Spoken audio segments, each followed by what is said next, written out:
ॐ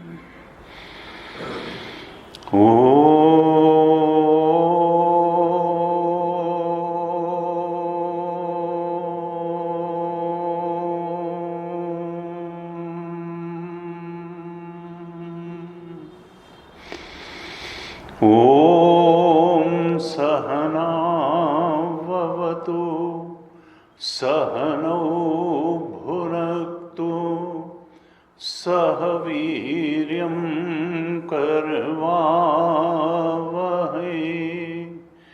तेजस्विनावधीतमस्तु मा विद्विषावहै। ॐ शान्ति शान्ति शान्तिः। सदाशिवसमारम्भां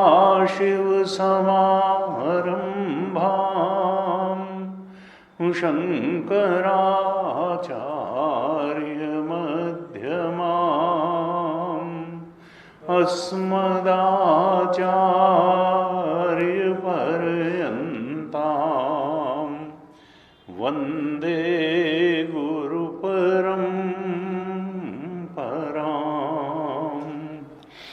अज्ञानतिमिरान्धस्य ज्ञानाञ्जनशलाकया चक्षुरुन्मीलितं येन तस्मै श्री गुरवे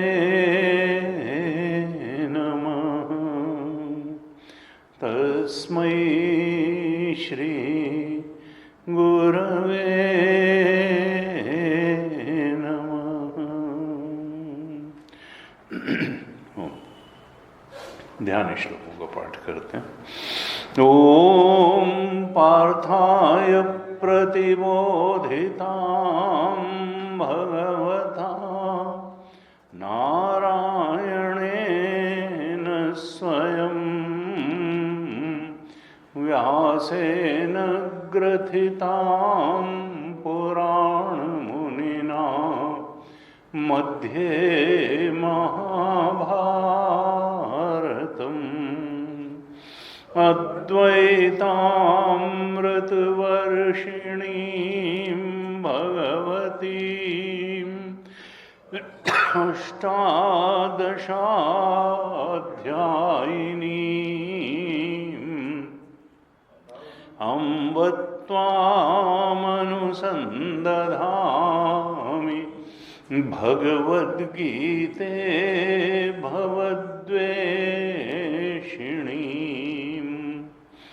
नमोऽस्तु ते व्यासविशालबुद्धे फुल्लारविन्दायतपत्रनेत्र येन त्वया भारततैलपूर्णः प्रज्वालितो ज्ञानमयः प्रदीपः प्रपन्नपारिजाताय स्तोत्रवेत्रैकपाणये ज्ञानमुद्राय कृष्णाय गीतामृतदुहे नमः। सर्वोपनिषदो गावो दोग्धा गोपालनन्दनः पार्थो वत्सः सुधीर्भोक्ता दुग्धं गीतामृतं महत् वसुदेवसुतं देवं कंसचाणूरमर्दनं देवकी परमानन्दं कृष्णं वन्दे जगद्गुरुं कृष्णं वन्दे जगद्गुरुं।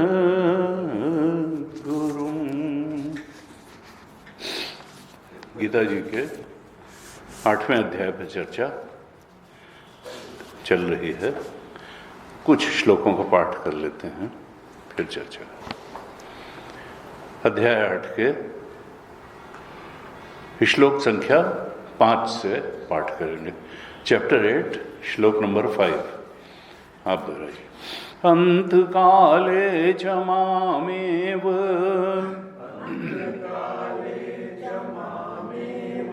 स्मरन् मुक्त्वा कलेवरम् यः प्रयाति समद्भावम् याति नास्त्यत्र संशयः यं यं वापि स्मरन् भावम्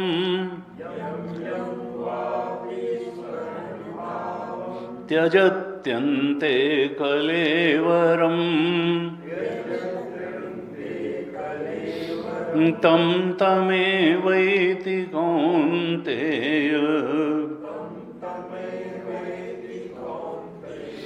सदा तद्भावभावितः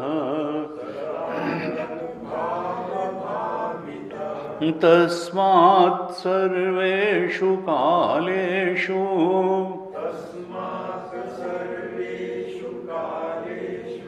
मामनुस्मरयुध्य च मय्यर्पितमनो बुद्धिः मामे वैश्यस्य संशयम्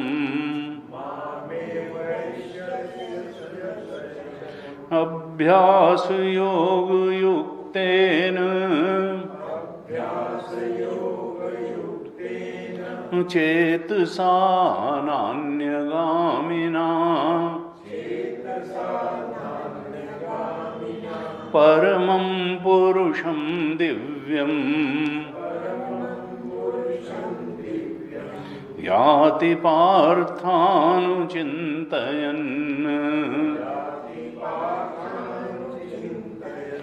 कविं पुराणं अनुशासितारम्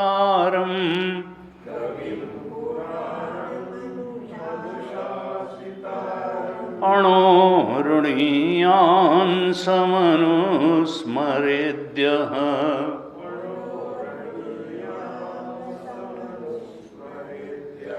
सर्वस्य दातारमचिन्त्य रूपम्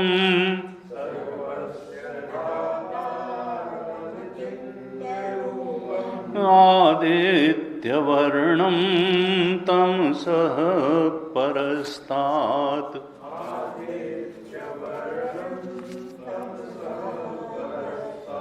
प्रयाणकाले मनसाचलेन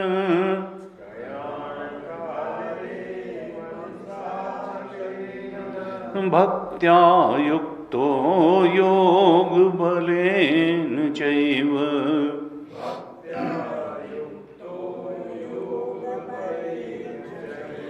भ्रुवोर्मध्ये प्राणमावेश्य सम्यक्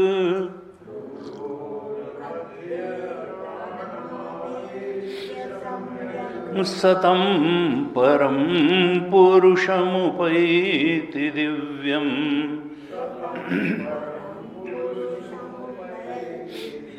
यदक्षरमणोर्गम्यते यदक्षरं वेदविदो वदन्ति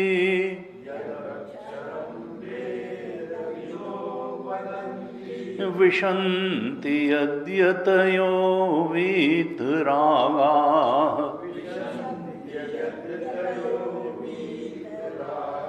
यदिच्छन्तो ब्रह्मचर्यं चरन्ति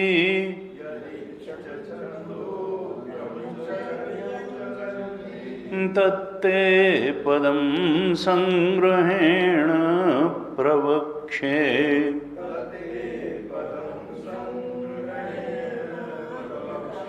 सर्वद्वाराणि संयम्य मनोहृदि निरुध्य च मूर्ध्ना ध्यायात्मनः प्राणम् आस्थितो योगधारणाम्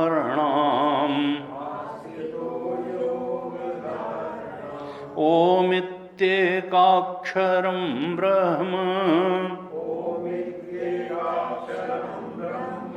व्याहरन् मामनुस्मरन् यः प्रयाति त्यजन् देहम्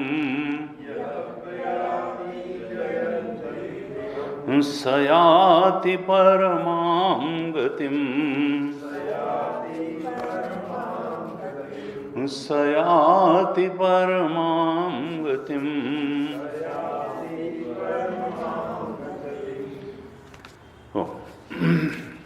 तो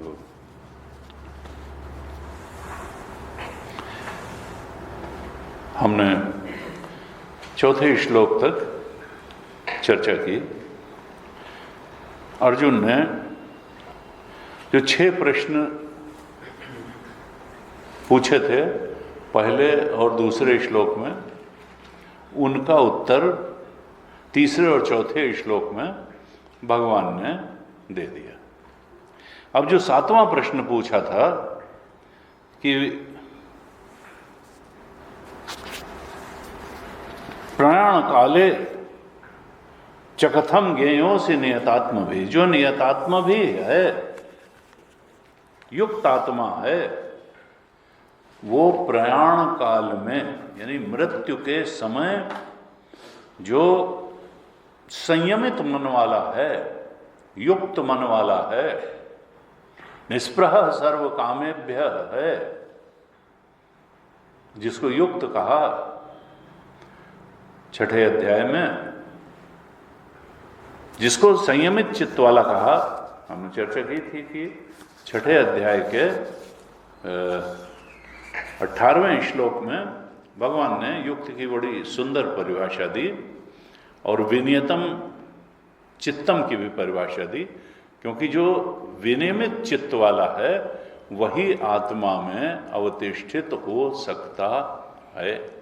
अगर चित्त संयमित नहीं है, इंद्रियां शांत नहीं है, मन एकाग्र हो नहीं पाएगा, बुद्धि ठीक से विचार कर नहीं पाएगी, तो फिर आत्मबोध कैसे होगा?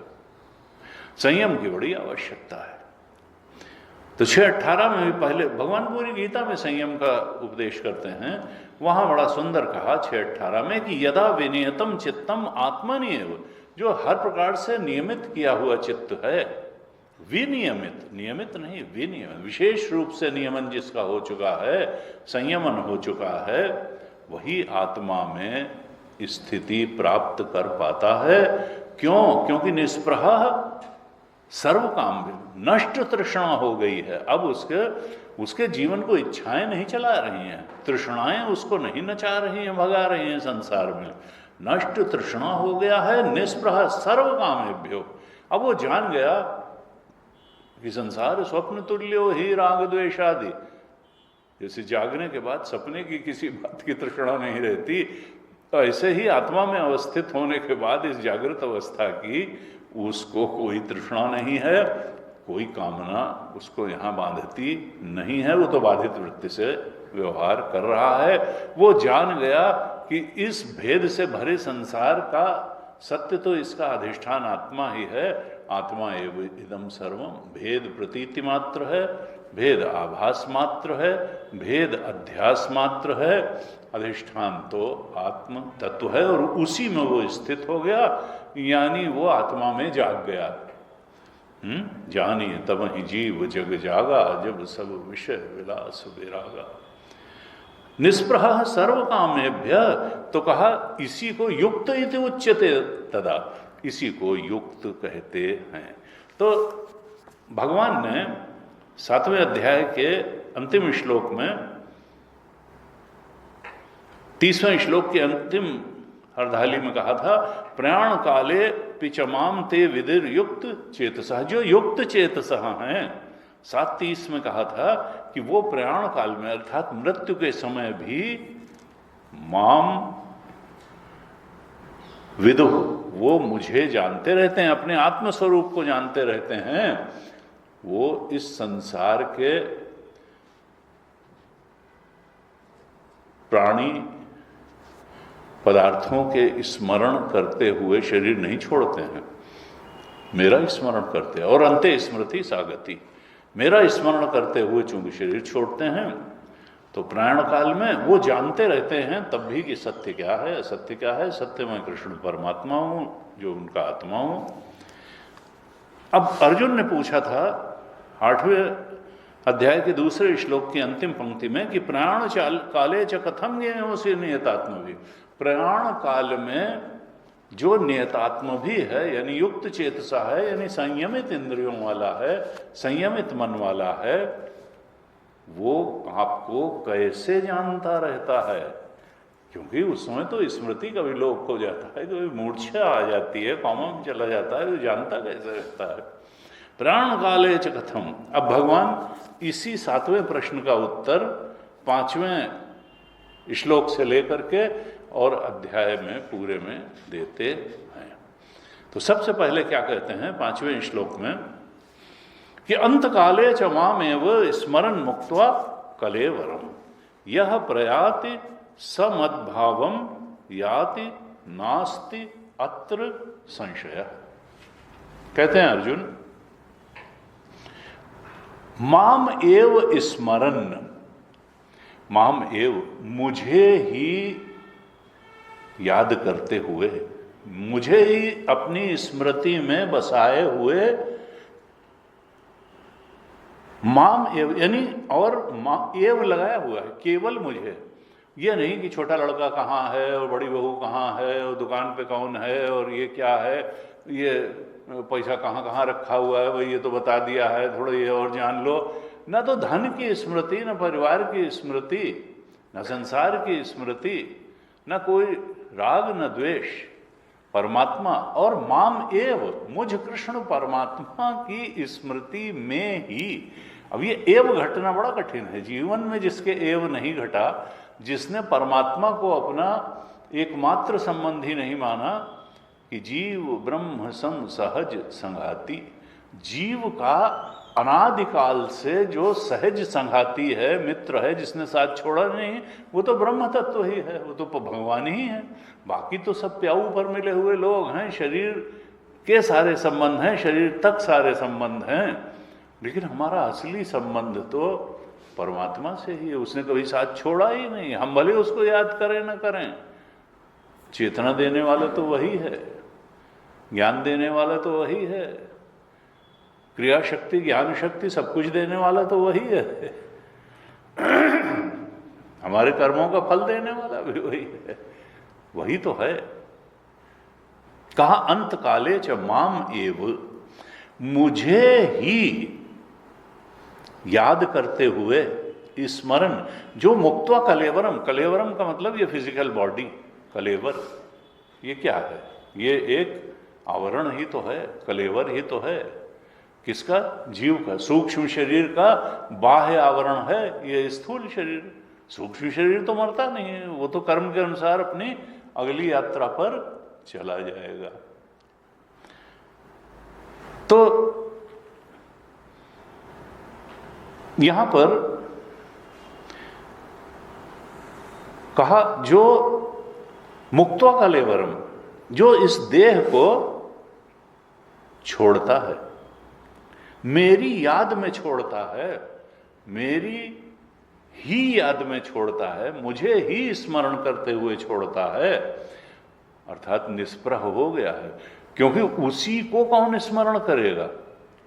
जो जीवन काल में ही निष्प्रह सर्व कामेभ्यो युक्त इति उच्यते, तदा युक्त हो गया, निष्प्रह हो गई, उसकी लॉन्गिंग, उसकी नष्ट तृष्णा हो गई जगत से, उसका चित्त विनियतम हो गया, आत्मनिएव अवतिष्ठते हो गया।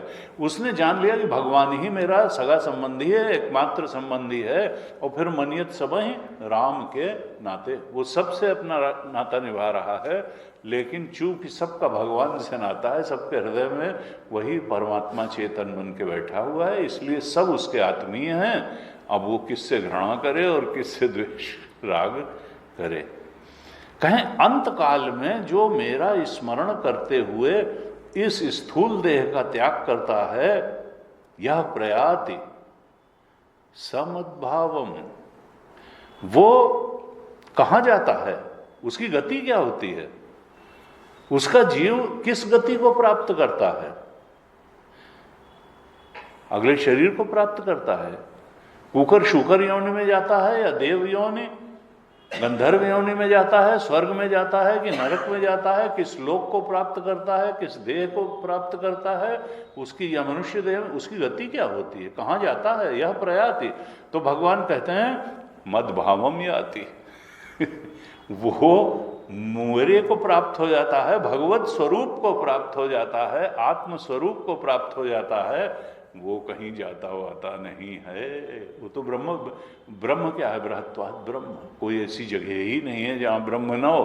कोई जगह हो जहाँ पे चेतना ना हो, जहाँ वो परमात्मा ना हो, तो वहाँ चला जाए। जह न हो तह देहु कहु तुम्हें दिखाओ ठाऊं। राम जी जब गए वाल्मीकि जी के आश्रम में, उन्होंने कहा भाई तापस वेश विशेष उदासी 14 वर्ष राम, कि मुझे तो पिता की तरफ से, पिता दीन मुहि कानन राजू, मुझे जंगल का राज्य दिया गया है और सन्यासी वेश में मुझे 14 वर्ष कहीं व्यतीत करने हैं, तो जो मेरे रहने योग उपयुक्त जगह हो वही मुझे आप बता दीजिए, क्योंकि आप तो इस पूरे के पूरे परिवेश से बहुत परिचित हैं। वाल्मीकि जी ने कहा जहाँ न हो तह देहु कहु, तुम तो पहले से ही सर्वव्यापक हो, अब जहाँ न हो वो जगह मुझे बता दो, तो मैं जो हूँ वहीं बता दूंगी रहो। तब वो चुप हो गए।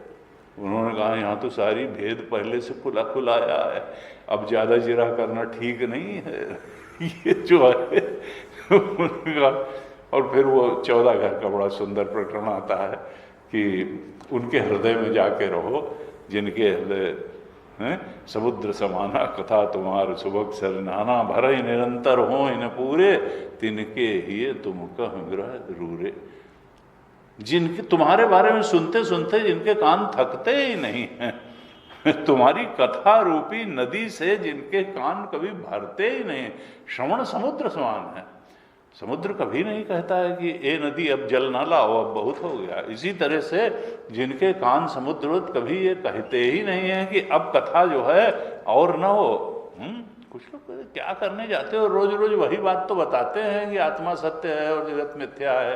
अब कितने बार सुने, ये तो सुन लिया, ये हम समझ गए और समझे हम ये कुछ नहीं, वो भी जगत को ही सत्य मान के बैठे तो वो बौद्धिक ज्ञान को ही ज्ञान मान लेते हैं। बोध के स्तर पर भी कोई रियलाइजेशन हो सकता है, इसको वो समझ नहीं पाते या जानबूझ के अवॉइड करने की कोशिश करते हैं कि ऐसा कोई नहीं समझ सकता है, क्योंकि हम नहीं, हम तो बड़े बुद्धिमान हैं। ये मनुष्य के साथ बड़ी दिक्कत है। कुछ भ्रांतियों में व्यक्ति जिंदा है, जिसमें एक ये भी है कि अपनी अकल और बगल वाले को पैसा ज्यादा लगता है और व्यक्ति को लगता है कि मेरे पास बुद्धि ज्यादा है और उसके पास धन ज्यादा है। अपना धन हमेशा कम लगता है और अपनी अकल हमेशा ज्यादा लगती है।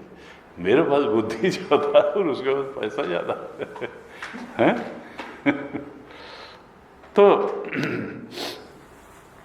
कुछ लोग होते हैं जो स्वीकार भी कर लेते हैं और बड़े अब दृष्टांत क्या दें, वो तो इस दुनिया में ही नहीं रहे, और वेदकांत जी कभी कभी आते थे, बड़े मजेदार बात करते थे।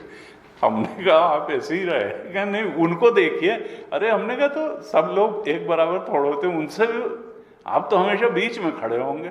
न धन के मामले में आप प्रथम हो सकते हैं, न बुद्धि के मामले में प्रथम हो सकते हैं, न शारीरिक शक्ति के मामले में प्रथम हो सकते हैं, कहीं बीच में ही खड़े रहेंगे।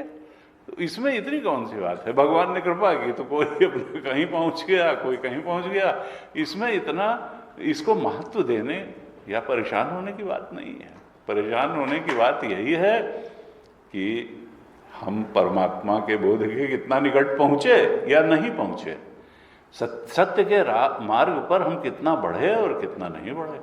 हमने भगवान द्वारा दी गई जो शक्तियां थीं, ज्ञान शक्ति और क्रिया शक्ति का, उसका भगवान की तरफ बढ़ने के लिए कितना उपयोग किया और कितना नहीं किया, असली बात तो यह है। बाकी तो प्रारब्ध पर्यंत जीवन तो चलेगा।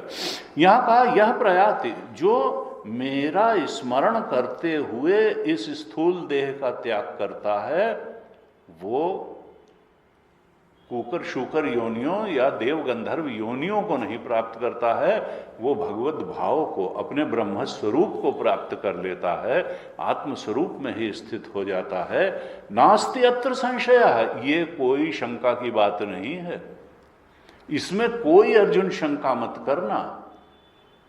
गीता जी में भगवान बार बार कहते हैं कि संशयात्मा विनश्यति, मेरी वाणी में अगर कोई शंका करता है तो वो अपने पैर में ही कुल्हाड़ी मार रहा है। पहले कहा श्रद्धावान लभ, चौथे अध्याय में अंत में कहा श्रद्धावान लभते ज्ञानम तत्परः संयतेन्द्रिय ज्ञानम लब्ध्वा पराम शांतिम अचिरेणाधिगच्छति। श्रद्धावान जो है, जिसको गुरु और शास्त्र के वाक्यों में श्रद्धा है, वही ज्ञान प्राप्त कर सकता है। जो संयतेंद्रिय है, जिसका मन और इंद्रिय उसके नियंत्रण में है, जिसने नियमन किया है, उनका ठीक से संयम किया है, जीवन में दिनचर्या का संयम किया है, इंद्रियों का संयम किया है, मन, वही उस बोध को प्राप्त कर सकता है, आत्मज्ञान को प्राप्त कर सकता है। तो श्रद्धावान लभते ज्ञानम तत्परः, और ईगरनेस है, जिज्ञासा है, मुमुक्षा है, तीव्र मुमुक्षा है। हमने विवेक चूड़ामणि में चर्चा की थी, भगवान शंकराचार्य ने कहा मंद मुमुक्षा भी होती है लोगों में, मध्यम मुमुक्षा भी होती है और तीव्र मुमुक्षा भी होती है। जिसमें मंद मुमुक्षा होगी वो देर से पाएगा तो है ही, मोक्षा तो है ही। जिसमें मध्यम होगी वो उसके मुकाबले थोड़ा, जिसमें तीव्र मुमुक्षा होगी वो तो तत्काल पाएगा। कहते हैं विवेकानंद जी ने एक बार परमहंस जी से कहा कि गुरुदेव जल्दी बोध हो जाए, इसका कोई उपाय बताइए। उन्होंने कहा कल बताएंगे। फिर कहा चलो हम लोग थोड़ा स्नान करके आते हैं, भागीरथी में स्नान करके आते हैं। जैसे ही विवेकानंद ने डुबकी लगाई, उन्होंने पकड़ लिया अंदर ही, और फिर थोड़ी देर में छोड़ा। उन्होंने कहा अरे ये क्या किया, मैं तो मर ही जाता है। तो अंदर उन्होंने कहा तो उस समय क्या याद आ रहा था? जब वो लग रहा था कि बस किसी तरह बाहर आए और सांस ले लें, सांस लेने की ही एक बात थी। उनका जब इतनी तड़प भगवान के लिए हो जाएगी तो तत्काल मिल जाएंगे। तो मुमुक्षा तीव्र जो है होना, कि जितना सांस लेने की, डुबकी लगाने के बाद सांस लेने की जितनी तड़प होती है, उतनी तड़प अगर हो जाए तो फिर भगवान तो हमारे स्वरूप ही है, कहीं गए थोड़ो हैं। वो तो हम ही चित्त को 10 जगह भटका करके और भगवत प्राप्ति की प्रायोरिटी को पीछे करते चले जाते हैं। इस कारण से फिर साधना में समय भी लग जाता है। तो यहाँ कहा कि संशय नहीं, वहाँ कहा श्रद्धावान लभते ज्ञानम तत्परः संयतेन्द्रिय ज्ञानम लब्ध्वा पराम शांतिम अचिरेण। ज्ञान से तत्काल परम शांति, परम सुख का बोध होगा, आत्म सुख मिलेगा, आत्म शांति मिलेगी। श्रद्धावान, श्रद्धा होनी चाहिए, तत्परता होनी चाहिए, संयतेंद्रिय होना चाहिए। और इसका उल्टा भी भगवान ने अगले ही श्लोक में कह दिया कि कहा अज्ञश्च, एक तो अज्ञानी है व्यक्ति, भाई आत्मा को नहीं जानता है, गीता की दृष्टि में आत्मा को न जानने वाला अज्ञानी है। अज्ञश्च है तो आत्मा का ज्ञान नहीं है, लेकिन गुरु और शास्त्र के वचनों में श्रद्धा भी नहीं। श्रद्धा होती तो श्रद्धावान लभते ज्ञानम हो सकता था। एक तो अज्ञानी है अज्ञश्च, फिर अश्रद्धानश्च, उसमें श्रद्धा भी नहीं है, और फिर क्या है, संशयात्मा भी है। वो ये भी सोचता है, गीता में तो कंट्रोवर्शियल, फिर जो है ये तो बहुत क्लैरिटी नहीं है भगवान को, हमें उल्टे पुल्टे एक बार ये कहते हैं, एक बार ये कहते हैं, एक बार ये कहते हैं। संशय आत्मा, संशय भी है गुरु के वचनों में, शास्त्र के वचनों में, भगवान की वाणी में संशय है, संशय आत्मा। कहा तो फिर उसका परिणाम क्या होगा, अचिरणाधि शांति मिलेगी नहीं, विनश्यति। अज्ञश्च अश्रद्धानश्च संशयात्मा विनश्यति। नायम लोकोस्ति न परो, न तो ये लोक उसको बहुत सफलता और शांति और संतोष देगा, न परलोक ही उसका अच्छा, न ये लोक अच्छा बनेगा न परलोक अच्छा बनेगा। नायम लोकोस्ति न परो न सुखम, उसको सच्चा सुख भी नहीं मिलेगा। संशयात्मना, जो संशयात्मा है। यहां कहा इस पर अर्जुन संशय मत करना। यह प्रयाति समद्भावम याति नास्ति अत्र संशय।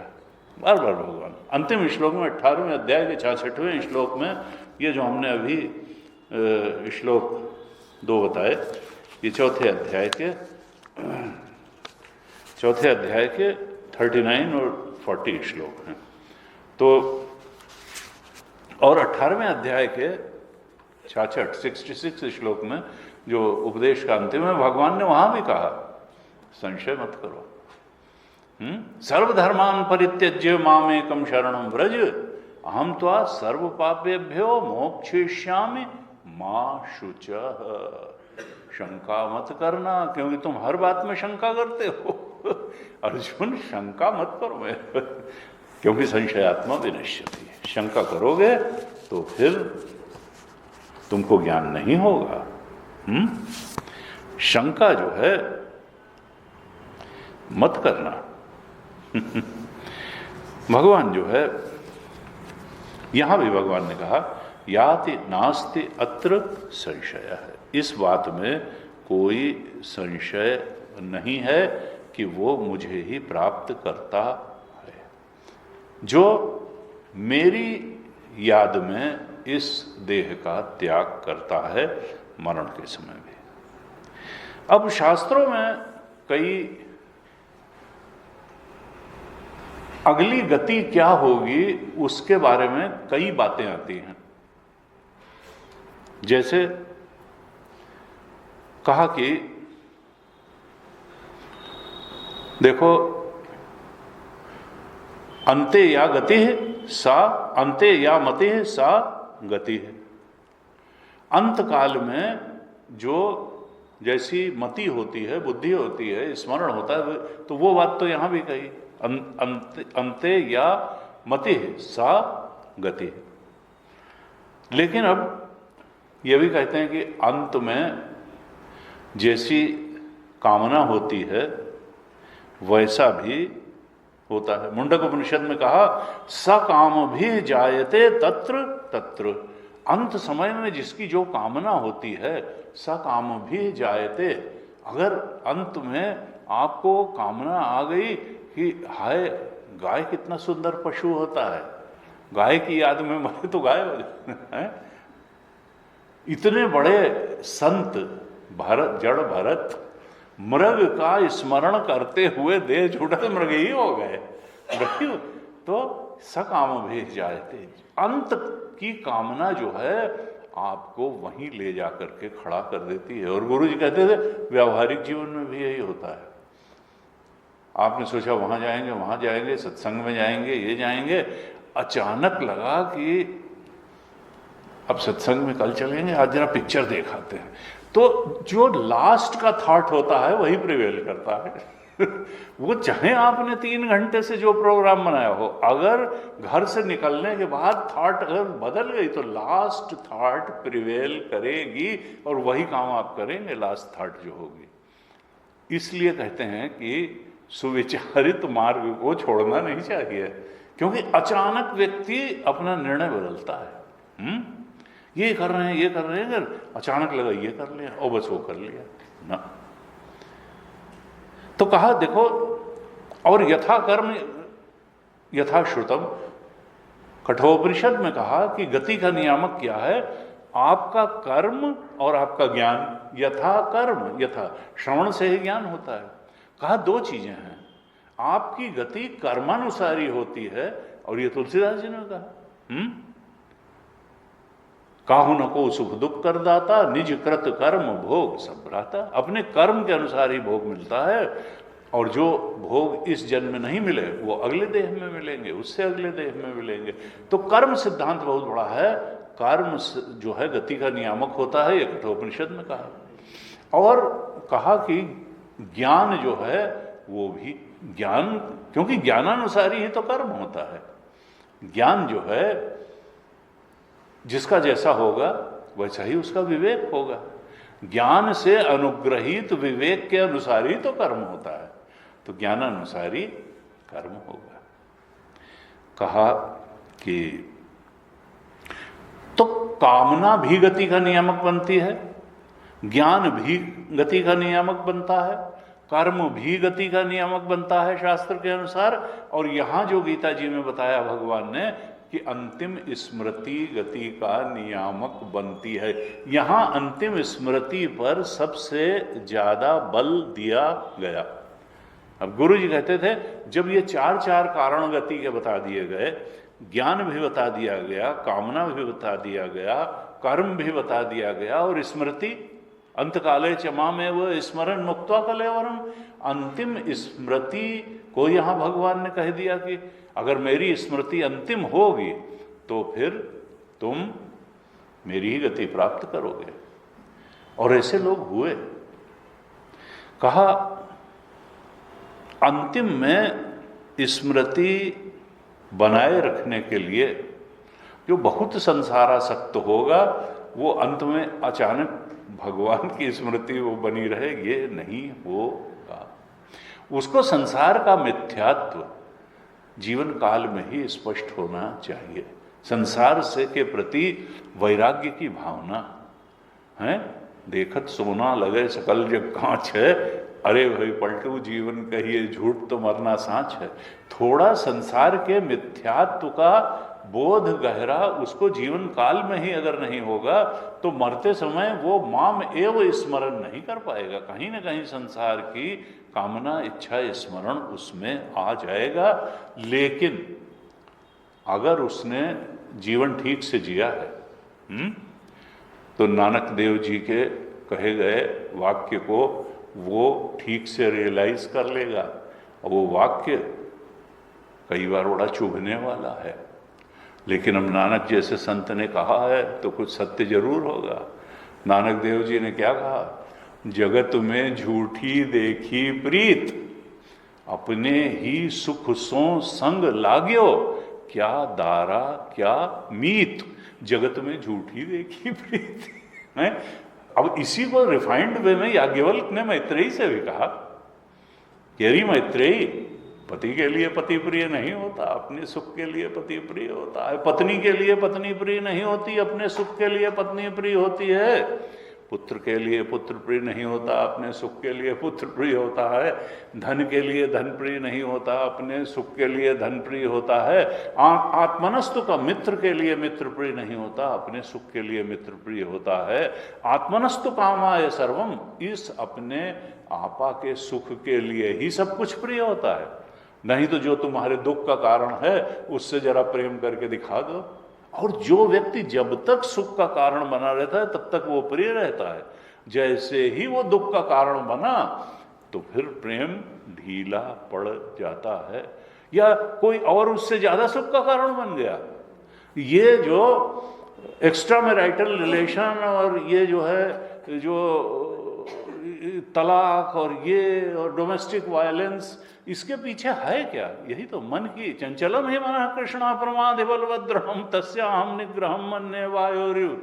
ये मन चंचल है। तुम समझ रहे हो कि भाई ये जो है बस मन लगा रहेगा। इसीलिए भारतीय ऋषि जो है उसने बहुत देर दूर तक देख करके विवाह की देखो ये मन वन का संबंध नहीं, मन मिलता हो मिले, ना मिलता हो ना मिले, बच्चे पैदा हो जाने चाहिए और पढ़ भी जाने चाहिए और अच्छे नागरिक भी मिल जाने चाहिए। ये मन वन जो है ये बहुत बदलने वाली चीज है। आज मन यहाँ है तो कल मन वहाँ है तो परसों मन वहाँ है। उसने विवाह को दो मनों का मेल बताया नहीं, उसने कहा ये दो व्यक्तियों का भी मेल नहीं है, दो परिवारों का संबंध है, ये सामाजिक संबंध है, ये पूरे समाज का है। गांव में शादी होती थी तो लड़की जहाँ की बारात आई तो ये लगता था कि गांव में बारात आ रही है।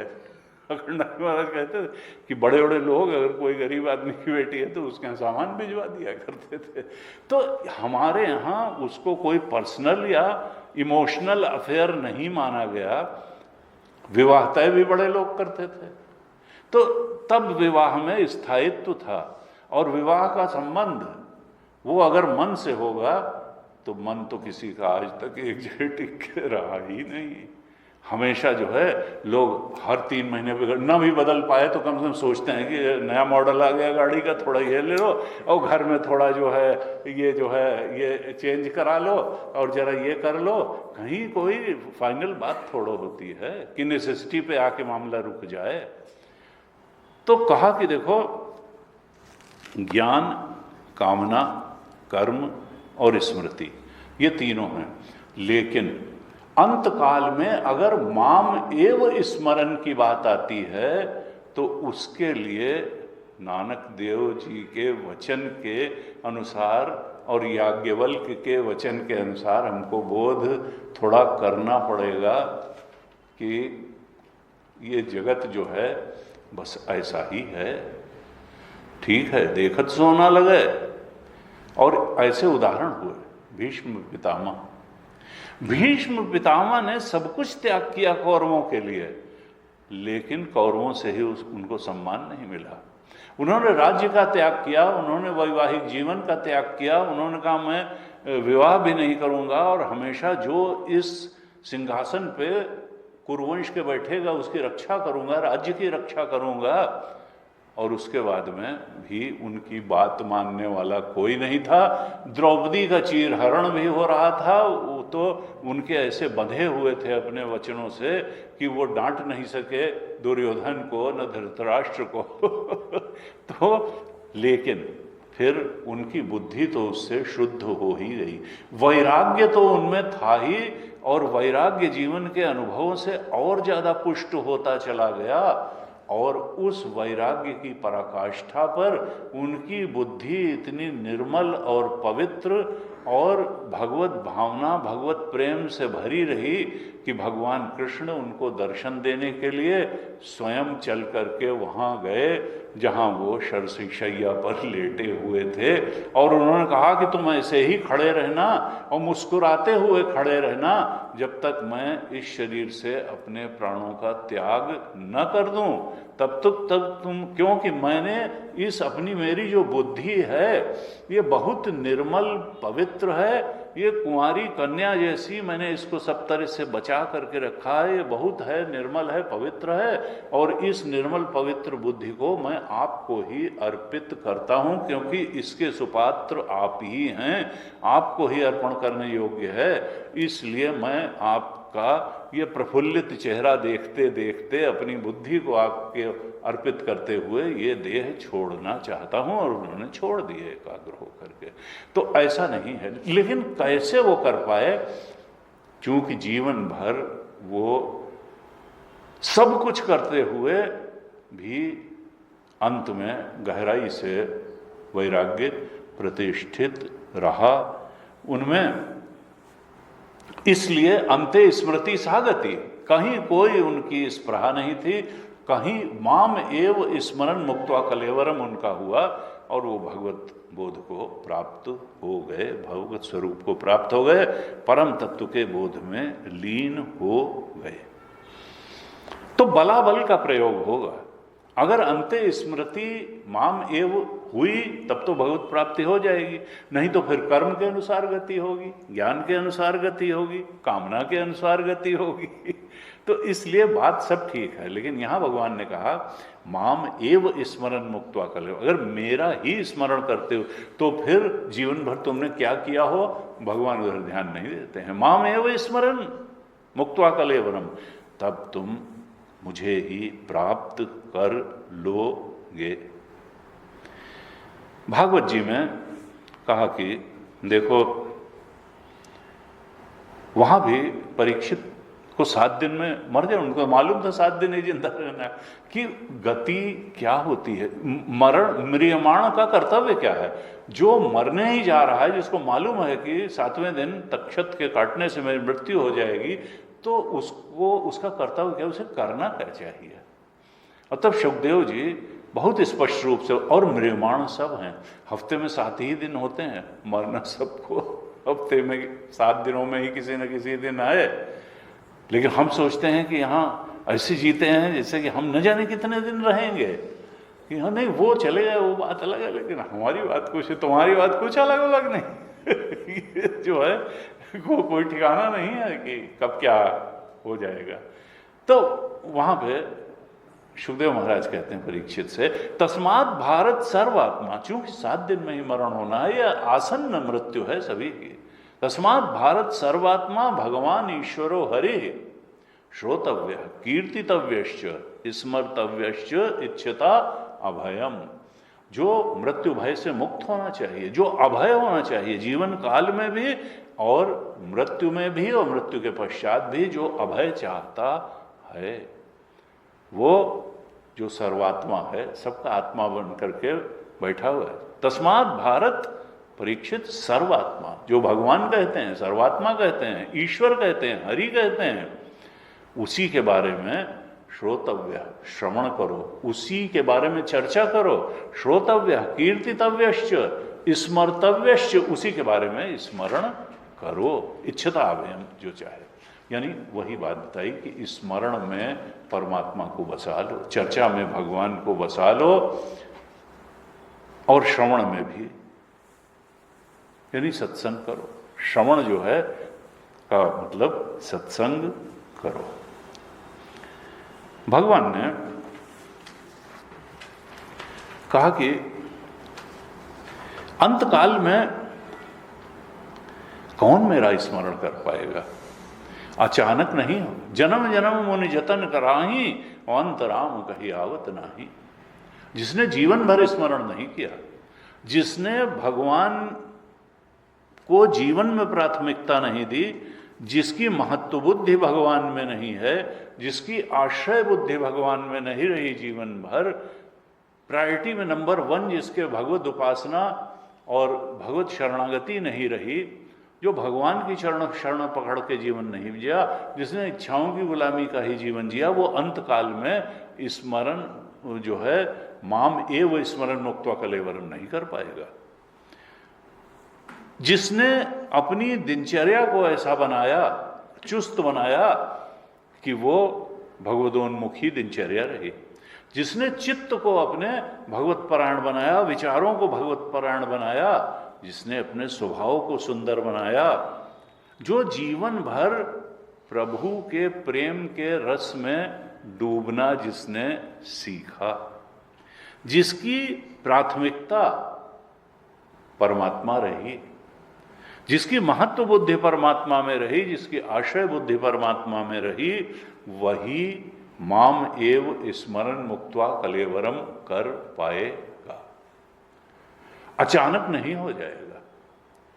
भीष्म ने अगर जीवन भर अपनी बुद्धि को संवारा न होता, वैसा जीवन न जिया होता, तो फिर अंत में भगवान की कृपा उनको नहीं, स्वयं दर्शन दिया भगवान ने। भगवान ने कहा कि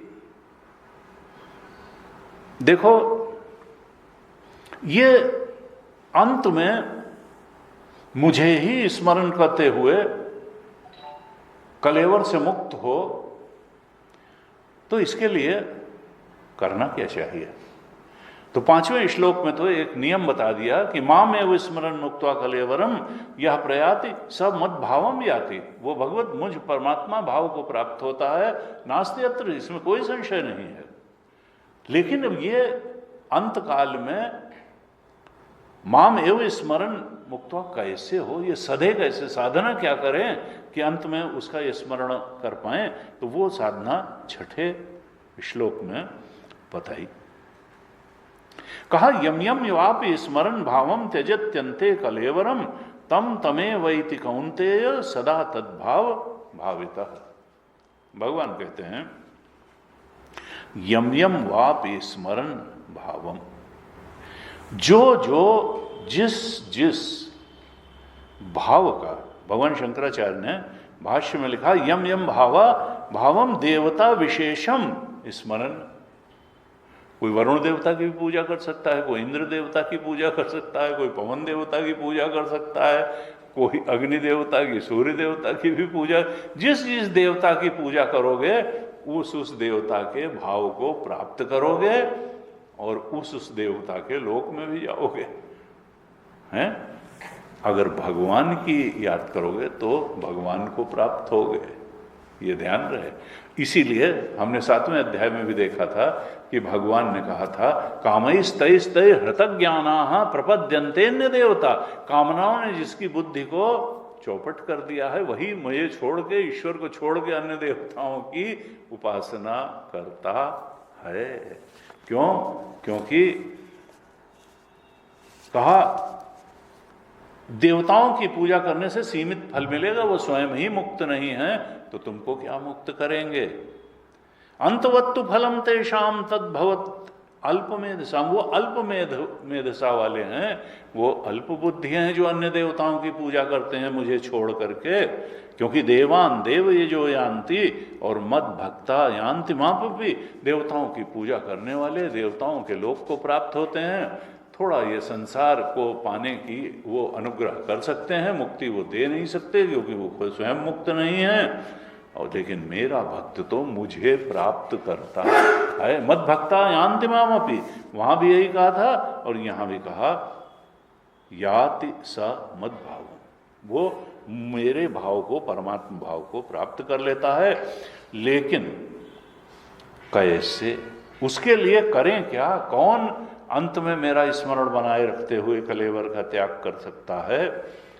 कहा सदा तद्भाव भाविता, अगर तुम्हें अंत में चाहिए कि मेरे स्मरण में कलेवर छूटे, तो उसके लिए तुमको जीवन भर प्रयास करना होगा। मद भावम याति मामेव स्मरण मुक्त्वा कलेवरम, तभी हो जाएगा जब माम एव एति, मुझे ही तुम तब प्राप्त करोगे जब सदा तद्भाव, तुम जीवन भर भगवत भाव में रहने का प्रयास करोगे। सदा तद्भाव भाविता, और नहीं तो तुमने जीवन भर जिस भाव में रहने का प्रयास किया है उसी भाव को प्राप्त हो जाओगे, उसी भाव को प्राप्त हो जाओगे। देवता विशेष का ही अगर तुमने स्मरण किया है जीवन भर, उसी में आश्रय बुद्धि रखी है, उसी में महत्व बुद्धि रखी है, तुम्हारी प्राथमिकता वही रही, तुम्हारा चित्त उसी को समर्पित रहा, तुम्हारे विचार उसको समर्पित रहे, तो फिर जिसको ये सब समर्पित रहे हैं उसी को तुम प्राप्त करोगे। यम यम वापि स्मरण भावम त्यजत्यन्ते कलेवरम, कलेवर को त्यागते हुए, इस स्थूल देह का त्याग करते हुए जिस देवता विशेष की स्मृति में ये शरीर तुम्हारा छूटेगा, और अगर धन की स्मृति में छूटा तो फिर तुम ऐसी जगह पैदा होगे जहां की तुमको धन का अवसर मिलेगा, खूब संपन्नता का अवसर मिलेगा। और अगर तो कहीं इस तरह की उल्टी पुल्टी बात आ गई कि भाई मृग की आसक्ति में ही छूट गया, अब कुत्ते की आसक्ति में अगर छूट गया तो पता चला कुत्ता बन गए कुत्ता बन गए। इसीलिए कहा कि है तो उदासीन नित रही गोसाई और खलु परिहरि श्वान की नाई। दुष्ट को कुत्ते के समान त्याग देना चाहिए। दुष्ट व्यक्ति वो कुत्ते के समान होता है। यहाँ तो ये है कि आओ मेरे बगल में बैठ जाओ, हैं? कोई छोटा आदमी मेरे बगल में ना बैठे, कुत्ता मेरे ऊपर चढ़ जाए तो भी कोई बात नहीं है, हैं? कुत्ते का बड़ा महत्व है। कबीर कूता राम का, मुतिया मेरा नाव, और गले राम की जेवड़ी, जित खींचे तो जाऊं। इसका मतलब कबीर के टाइम में भी कुत्तों को बहुत प्रायोरिटी दी जाती थी। तो उन्होंने कहा मैं बड़े आदमी का कुत्ता थोड़ा हूँ कि गाड़ी में घूम रहा हूँ, एसी में सो रहा हूँ, और ना मैं राम जी का कुत्ता हूँ, भगवान का कुत्ता हूँ। और राम नाम की वो भी पड़ी है, पट्टा भी पड़ा हुआ है मेरे गले में, गले राम की जेवड़ी, और जिधर राम जी खींचते हैं बस उधर चला जाता हूँ। कबीर कूता राम का, मैं राम का कुत्ता हूँ। मुतिया मेरा नाव, मुतिया मेरा नाव, गले राम की जेवड़ी, जित खींचे तित जाऊं। लेकिन कभी तुलसीदास जी थोड़ा सा वेद पारायण है, तो उन्होंने कहा उदासीन नित रही गोसाई, इनडिफरेंट होके रहो संसार से, बहुत आसक्ति करके रहने की जरूरत नहीं है। उदासीन सम भाव में रहो, थोड़ा वैराग्य के भाव में रहो, दुष्ट से विशेष रूप से दूरी बना के। उदासीन नित रही गोसाई, खलु परिहरी, जो दुष्ट है खल है, खलु परिहरी स्वामी की नहीं, उसको कुत्ते की तरह त्याग दो। कहते हैं देखो स्मरण, अखंडा जी महाराज कहते थे स्मरण में जो सा है वो परमात्मा को डिनोट करता है, सा परमात्मा को डिनोट करता है। अगर स्मरण परमात्मा का हुआ तब क्या है, भगवत भाव की प्राप्ति हो जाएगी। अंतकाल में अगर परमात्मा के स्मरण में शरीर छूटा, सा का मतलब परमात्मा, और अगर सा ना हुआ और किसी के, परमात्मा के स्मरण में नहीं और किसी के स्मरण में छूटा, तो परमात्मा तो रहेगा, बस मरण होगा। मरण होगा तो फिर जिसकी भी याद में छूटेगा वही होगा। सा का मतलब स्मृति, वो सा का मतलब अगर तो या तो स्मृति हो परमात्मा की और नहीं तो मृति। अगर सा हटा दो तो खाली मृति, स्मरण में सा हटा दो तो खाली मरण। स्मरण होना चाहिए पर स्मृति होनी चाहिए। सुमिरन का बड़ा प्रभाव है। और एव घटाने के लिए क्या हो, माम एव स्मरण घटाने के लिए होना चाहिए सदा तद्भाव भाविता। हमको हमेशा परमात्मा के से जुड़ा हुआ अनुभव करना चाहिए, निरंतर भगवान का। अब इसके लिए क्या होगा कि प्रभु में ही रमणीयता की सिद्धि हो। धीरे धीरे हमको अपने मन को ऐसा बनाना है कि भागवत हमको सत्संग में रस आने लगे, स्वाध्याय में रस आने लगे, पूजा में रस आने लगे। क्योंकि जब आनंद की सिद्धि होती है, आनंद जिस चीज में होता है वहां स्वतः प्रवाह होने लगता है। रस की सिद्धि हो, रमणीयता की सिद्धि हो, आनंद की सिद्धि हो, तब तो फिर यह है कि हम सदा भावितः रह पाएंगे। और जगत में असमाधान बुद्धि हो कि जगत में हमको वो नहीं मिल सकता है जिसकी हमको तलाश है। बहुत अच्छी चीज है, बहुत अच्छी चीज है, बहुत अच्छी चीज है, मिल भी गई, नहीं मिली तब तो बेचैनी है ही है। मिल भी गई अगर तो कुछ समय बाद फिर ये तो उतना तृप्तिदायक नहीं निकली जितनी लग रही थी, ये तो फिर एक नई इच्छा खड़ी हो गई, तो फिर एक नई इच्छा। तो जगत में कुछ भी मिल जाएगा, इच्छा समाप्त नहीं होगी, फिर इच्छा, फिर इच्छा। और सकाम भी जायते तत्र तत्र, वो कामना से ग्रस्त जीव जहां जहां उसकी कामना ले जाएगी वहां चला जाएगा। तो कहा सदा तद्भाव भाविता होने के लिए परीक्षलोकान बहुत आवश्यक है। परीक्षलोकान कर्मचितान ब्राह्मणों निर्वेद, मुंडक में कहा परीक्षलोकान कर्मचितान ब्राह्मणों निर्वेदम आयात नास्ति अकृतः कृतेन तद्विज्ञानार्थम सगुरुमेवाभिगच्छेत समित पाणि श्रोत्रियम ब्रह्म निष्ठम। कहा परीक्ष लोकान, लोक की परीक्षा करो, इहलोक की परीक्षा करो, परलोक की परीक्षा करो, क्या मिलेगा? लोक की परीक्षा करो। परीक्ष लोकान कर्मचितान, लोकान कर्मचितान, कर्म से प्राप्त होने वाले लोकों की परीक्षा करो। परीक्ष लोकान कर्मचितान, कर्मचितान का मतलब क्या है? कर्म से प्राप्त होने वाले लोकान की परीक्षा करो। ये हमको जो मृत्यु लोक प्राप्त हुआ है, ये भी पूर्व जन्मों के कर्मों के कारण ही प्राप्त हुआ है। यहाँ जो जो कुछ प्राप्त हुआ है, प्रारब्ध हमको ले आया है मनुष्य शरीर में और पृथ्वी लोक में। तो परीक्षा करके जीवन जियो, सोए सोए न जियो। परीक्ष कर्मचितान ब्राह्मणों, हे ब्राह्मण, हे ब्रह्म को प्राप्त करने वाले, परम सत्य के बोध की इच्छा रखने वाले, तुम कर्म से प्राप्त लोगों की परीक्षा करो कि ये क्या प्रॉमिस करते हैं और कितना देने में समर्थ हैं।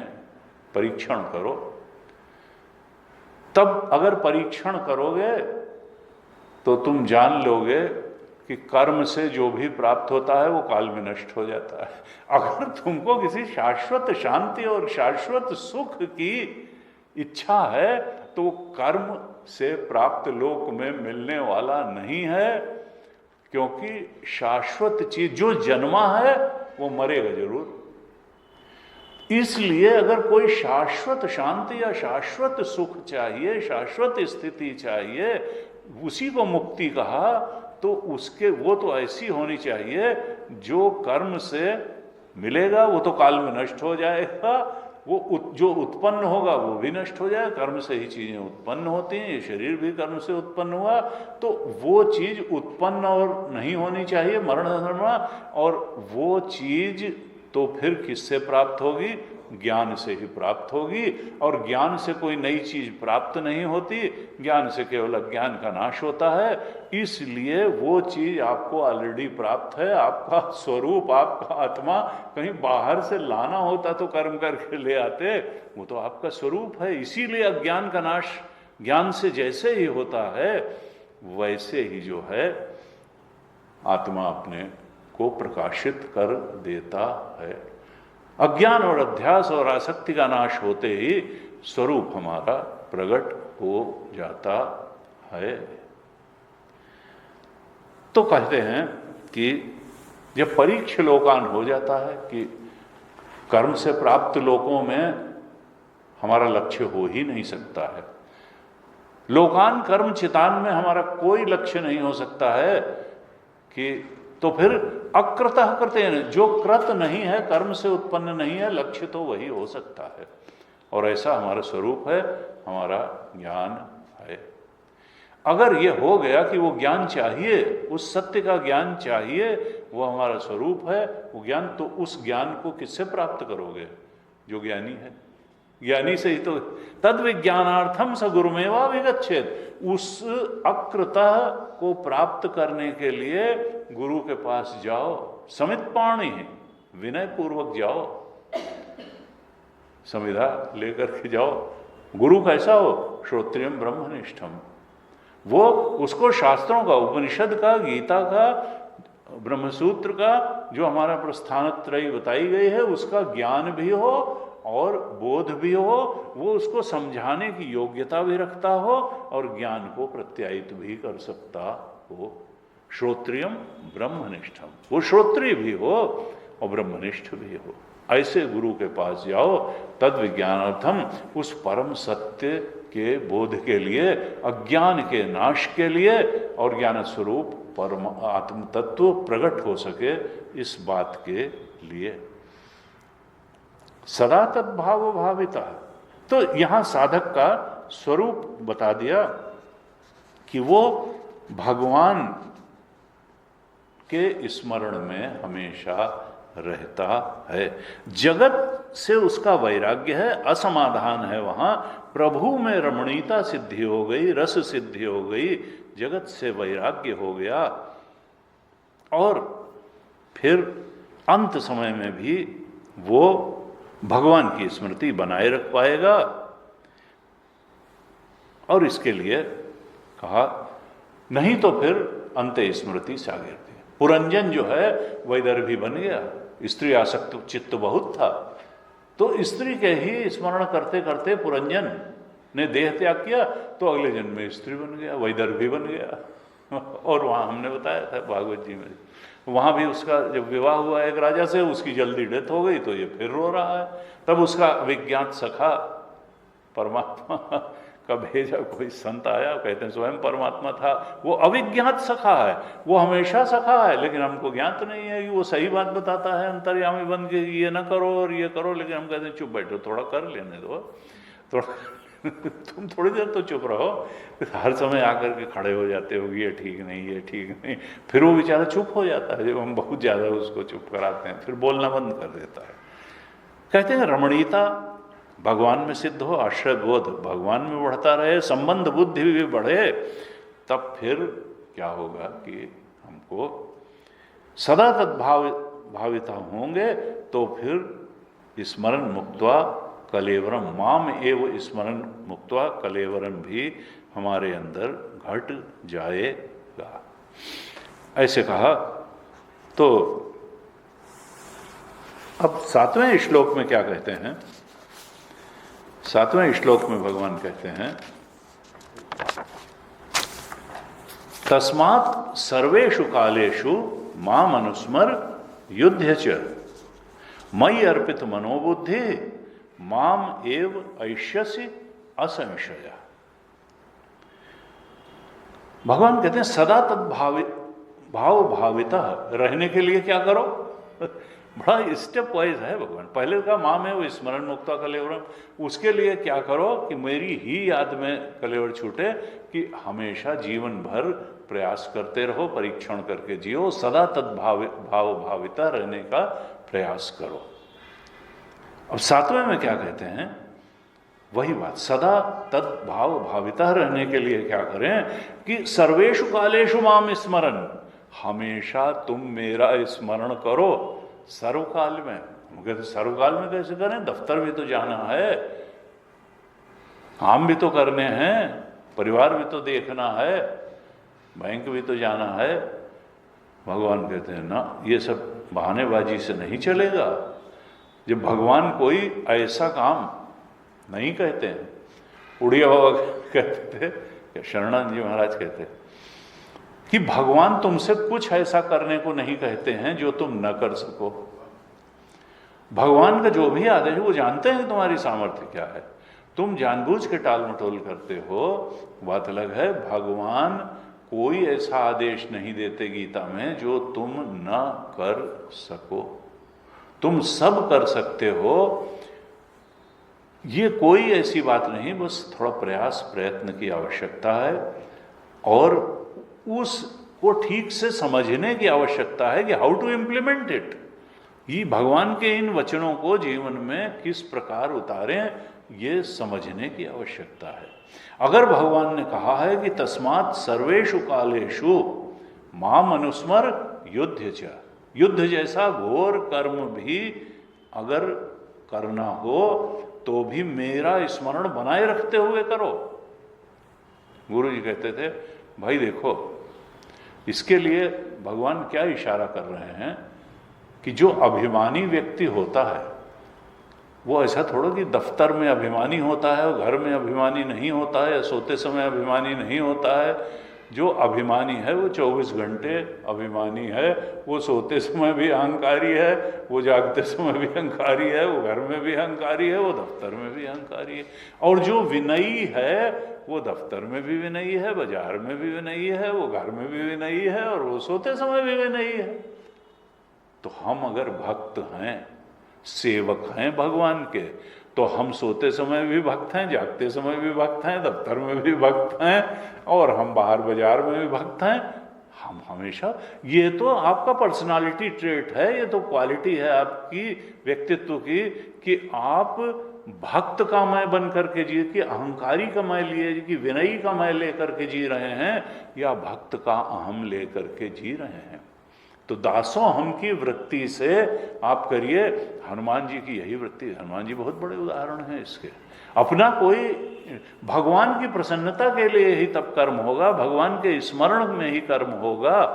हर कर्म, अखंडानंद जी महाराज कहते थे, तब फिर पैसा बनाओ और चाहे रोटी बनाओ, लेकिन सब कुछ भगवान के लिए बनाओ, भगवान की याद में बनाओ। पैसा कमाना कोई खराब बात नहीं है, लेकिन भगवान के लिए बनाओ। रोटी बनाओ तो भगवान के लिए बनाओ, भगवान के स्मरण में रहते हुए बनाओ। भक्त बन करके जीवन जियो। क्यों? तस्मात् सर्वेषु कालेषु माम अनुस्मर युद्ध च। भगवान शंकराचार्य ने युद्ध च के बारे में जब भाष्य लिखा तो लिखा युद्धम च स्वधर्मम कुरु। युद्ध का मतलब क्या है? हर आदमी तो अर्जुन की तरह से बैटल फील्ड में खड़ा नहीं है, लेकिन ये संसार एक बैटल फील्ड ही है, ये मन भी एक बैटल फील्ड है। यहाँ दैवी आसुरी संपद का झगड़ा होता रहता है मन में, और विचार भी, दुर्भावना भी आती है तो और सद्भावना भी आती है। ये जो द्वंद्वात्मक है, अच्छा विचार भी आता है, बुरा, तो ये संघर्ष तो चल रहा है, अंदर भी बैटिंग चल रही है, मन में भी, विचार में भी, और बाहर भी अच्छे लोग भी मिलते हैं, बुरे लोग भी मिलते हैं। तो कहा देखो स्वधर्मम कुरु, भगवान ने स्वधर्म पे बहुत जोर दिया है गीता में। तीसरे अध्याय के 35 श्लोक में भगवान ने कहा श्रेयान स्वधर्मो विगुणा पर धर्मात् सुअनुष्ठितात्। स्वधर्मे निधनम श्रेयः और पर धर्मो भयावह। श्रेयांश, अगर तुम अपने धर्म का पालन कुछ कम अच्छी तरह से भी कर पा रहे हो तो भी विगुणः स्वधर्म भी श्रेयान है, वो ज्यादा अच्छा है स्वधर्म का पालन करना। पर धर्म, चाहे तुम दूसरे के धर्म का पालन सोचते हो कि मैं बहुत अच्छी तरह का, तो भी दूसरे के धर्म का पालन तुमको नहीं करना है, तुमको अपने धर्म का पालन करना है। क्योंकि स्वधर्म में निधर्म, अपने धर्म का पालन करते हुए मर जाना अच्छा है, क्योंकि पर धर्म जो है भयावह है। पर धर्म जो है भयावह है, क्योंकि वो धर्म का पालन होता क्यों है?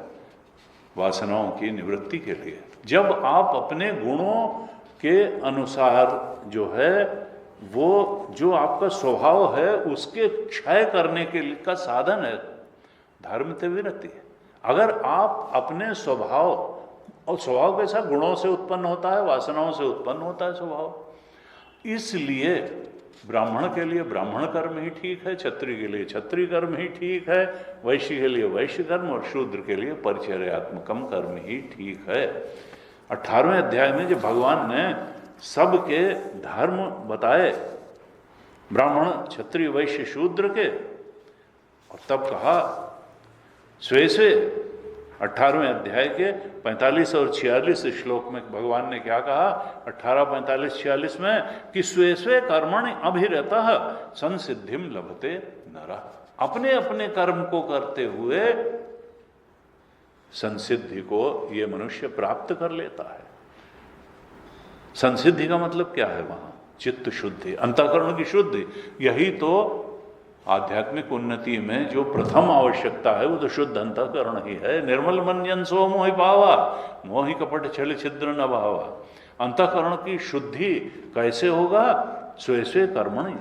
जब ब्राह्मण ब्राह्मण का कर्म करेगा, क्षत्रिय क्षत्रिय का कर्म करेगा, तब स्वधर्म करते हुए स्वे स्वे कर्मणि अभिरता संसिद्धि, चित्त शुद्धि रूपी संसिद्धि की प्राप्ति हो जाती है।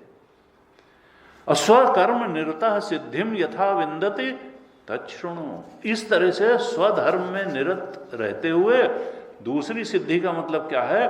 परमात्मा स्वरूप की अनुभूति, स्वरूप बोध, भगवत भाव की प्राप्ति। स्वकर्म निरतः सिद्धिम यथा प्राप्तिम, वो अंतःकरण शुद्धि से परमात्मा स्वरूप के बोध तक की स्थिति कैसे प्राप्त होती है? अर्जुन तुम मुझसे सुनो। और फिर वो लंबा बताते हैं, लेकिन 46 श्लोक में फिर यही बात बताई कि यतः प्रवृत्तिर्भूतानाम येन सर्वमिदं ततम। वह चेतना जिससे प्राणी यूं की प्रवृत्ति होती है। अगर क्रिया शक्ति आई है तो आत्म तत्व से आई है, परमात्म तत्व से आई है, ज्ञान शक्ति आई है तो भी परमात्म तत्व से ही आई है। यतः प्रवृत्तिर्भूतानाम, ये भूतों को प्रवृत्ति में लगाए रखने वाला, प्रवृत्ति में बने रहने की शक्ति देने वाला वही परमात्मा है, वही आत्मा है। उसी से प्रवृत्ति होती है। और ये न सर्वमिदम ततम, ये सब कुछ उससे व्याप्त है, वो अधिष्ठान रूप से है। ये अध्यास ये न ततम माने व्याप्त, सर्वम इदम ततम। हमको इदम बहुत सच्चा लगता है और अहम लगता है कि छोटी चीज है। नहीं, अहम वृत्ति पहले है तब इदम वृत्ति है। अहम आश्रित हैं सारी इदम वृत्तियां, अहम पहले है। और अहम का शुद्ध स्वरूप परमात्मा स्वरूप है। ये अहम जो है, ये तो अहम वृत्ति तो चेतना में खेलता हुआ एक खिलवाड़ है अहम वृत्ति, और अहम वृत्ति पर आश्रित हैं सारी इदम वृत्तियां। इसीलिए कहा मनोदृश्यम इदम सर्वम यत्किंचित सचराचरम मनसो ही अमनी भावे द्वैतम नैवोपलभ्यते। क्योंकि अहम वृत्ति भी चेतना में एक लहर है और इदम वृत्तियां भी अहम आश्रित चेतना में लहर है। असली तो चेतना है, जल असली है, लहरें असली नहीं हैं, वृत्तियां असली नहीं हैं, वृत्तियों के विषय भी असली नहीं हैं। कहा यतः प्रवृत्तिर्भूतानाम येन सर्वमिदं ततम स्वकर्मणा तमभ्यर्च, अपने कर्मों को ही पूजा के फूल बना लो। वो जो सर्वमिदं ततम है, सब कुछ में व्याप्त है, उसी की अर्चना करो। कैसे? कर्मों द्वारा अर्चना करो, तभी सदा तद्भाव भाविता होगा, तभी सर्वेषु कालेषु माम अनुस्मर हो पाएगा, जब तुम कर्मों द्वारा ही उसकी पूजा करोगे। स्वकर्मणा तमभ्यर्च, अपने कर्मों को उसको समर्पण करोगे, उसकी प्रेरणा से करोगे, कर्मों द्वारा उसकी अर्चना करोगे। अलग अलग नहीं कि पूजा घर में ही बैठ के खाली अर्चना करी या ध्यान के आसन पे बैठ के ही केवल उसका ध्यान किया। नहीं, अपने कर्म जो कुछ हैं, जो कुछ भी करो वो।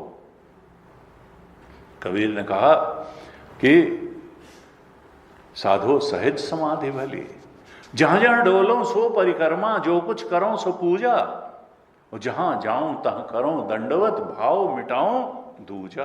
साधो सहज समाधि, एक एक कर्म, एक एक क्षण मेरा पूजा के लिए है। हर एक के हृदय में वही भगवान बैठा है, जहां जाऊं तहां करूं, भाव मिटाऊं दूजा, दूसरा भाव नहीं, परमात्मा भाव में ही मैं जिंदा हूं। स्वकर्मणा तमभ्यर्च, अपने कर्मों को ईश्वर अर्पित बना दो, ईश्वर को अर्पण की भावना से कर्म करो तो सिद्धिम विन्दति मानवाः, तो वासनाएं निवृत्त हो जाएंगी और स्वरूपानुभूति भी हो जाएगी। और 47वें श्लोक में वही बात कही जो तीसरे अध्याय में अभी हमने जो श्लोक स्वधर्म का कहा था। यहां कहा श्रेयान स्वधर्मो, पहली लाइन बिल्कुल वही है। तीसरे अध्याय की जो 35वें श्लोक की जो पहली लाइन थी, वही 18वें अध्याय के 47 श्लोक की भी पहली लाइन है। बहुत कम लाइनें गीता में रिपीट होती हैं। तो 3:35 में भी कहा था श्रेयान स्वधर्मो विगणः परधर्मात् स्वनिष्ठितात्, और 47 की पहली लाइन में 18वें अध्याय की भी कहा श्रेयान स्वधर्मो विगणः परधर्मात् स्वनुष्ठितात्। स्वभाव नियतम कर्म कुर्वन् नाप्रि, अपने स्वभाव के अनुसार स्वधर्म करने पर नाप्नोति किल्बिषम, कोई मलिनता नहीं प्राप्त होती, किल्बिष पाप नहीं सताता है। तो ये भगवान क्या बताना चाह रहे हैं कि निरंतर मेरा स्मरण करो, सर्वेश कालेश माम अनुस्मर युद्ध चा, और अपने स्वधर्म का पालन भी करो। कर्म को ही मेरे स्मरण का माध्यम बना लो, एक एक चेष्टा मेरी याद में हो, मेरी प्रसन्नता के लिए हो, इच्छा पूर्ति के लिए, इच्छा की गुलामी करके नहीं, मेरे सेवक बन करके जियो। और भगवान जो है फिर क्या कहते हैं कि इसके भी लिए सर्वेषु कालेषु माम अनुस्मर के लिए क्या करो, एक तो भक्त का जीवन जियो, सेवक भाव में जियो, और उसके लिए भी क्या करो, मयि अर्पित मनोबुद्धि, अपने मन को भी मुझे अर्पित करो और मुझे अपनी बुद्धि को भी मुझे अर्पित करो। वो तो जिंदगी मांग ली भगवान ने, क्योंकि मन क्या है? संकल्प विकल्पात्मकम मन। और बुद्धि क्या है? विचार की जो साइट है, विवेक की साइट है, वो बुद्धि है। यानी विचार भी भगवत परायण हो और संकल्प भी भगवत परायण हो। संकल्प उठे तो परमात्मा को प्रसन्न करने के लिए उठे, जो भगवान की तरफ बढ़ाने वाले हैं ऐसे ही संकल्प भी उठें, और विचार अगर हो तो भी परमात्मा की तरफ बढ़ाने में जो सहयोगी विचार हैं वही उठें, दूर ले जाने वाले विचार न उठें। क्योंकि अगर हमारे हृदय के सिंहासन पर काम क्रोध लोभ मोह मद मत्सर बैठ गए तो फिर भगवान से दूर ले जाएंगे। हृदय के सिंहासन पर ज्ञान भक्ति वैराग्य ही बैठना चाहिए। भगवत ज्ञान बैठना चाहिए, भगवत भक्ति बैठनी चाहिए, और वैराग्य भी बैठना चाहिए। तो भगवान क्या चाहते हैं कि अपने संकल्प, मन भी मुझे दो, बुद्धि अर्थात विचार भी मुझे दो। भगवान पूरी गीता में यही दो चीजें मांग रहे हैं भक्त से।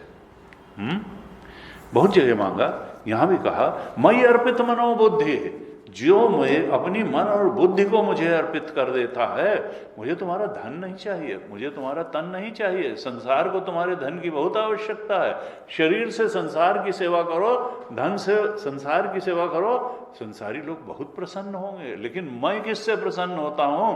जो अपना मन और बुद्धि मुझे देता है। मुझे तुम्हारा, I am least interested in your money and your physical service. मन और बुद्धि मुझे अर्पित करो। भगवान बहुत बार है। 12वें अध्याय में भगवान ने कहा 8वें श्लोक में, मयि एव मन आधत्स्व। 12:8 में कहा मयि एव मन आध, मन मुझे दो, मयि बुद्धिम निवेशय, बुद्धि का निवेश में भी मुझे करो, मन भी मेरा आधार लेकर के संकल्प विकल्प करे। मयि एव मन आधत्स्व मयि बुद्धिम निवेशय। अगर ये दो काम तुम कर लोगे फिर तुम संसार में नहीं रहोगे, तुम परमात्मा भाव में रहोगे। देखिए वही बात हर अध्याय में भगवान। तो निवसिष्यसि मयि है, वो तुम मुझ में निवास करोगे, तुम इच्छाओं में निवास नहीं करोगे, तुम इस झूठे जगत के आकर्षणों में निवास नहीं करोगे, तुम परम सत्य में निवास करोगे। मयि निवसिष्यसि मयि है वो अत ऊर्ध्वम न संशय। इसमें कोई, देखिए फिर कहा कि अत ऊर्ध्वम न संशय, शंका।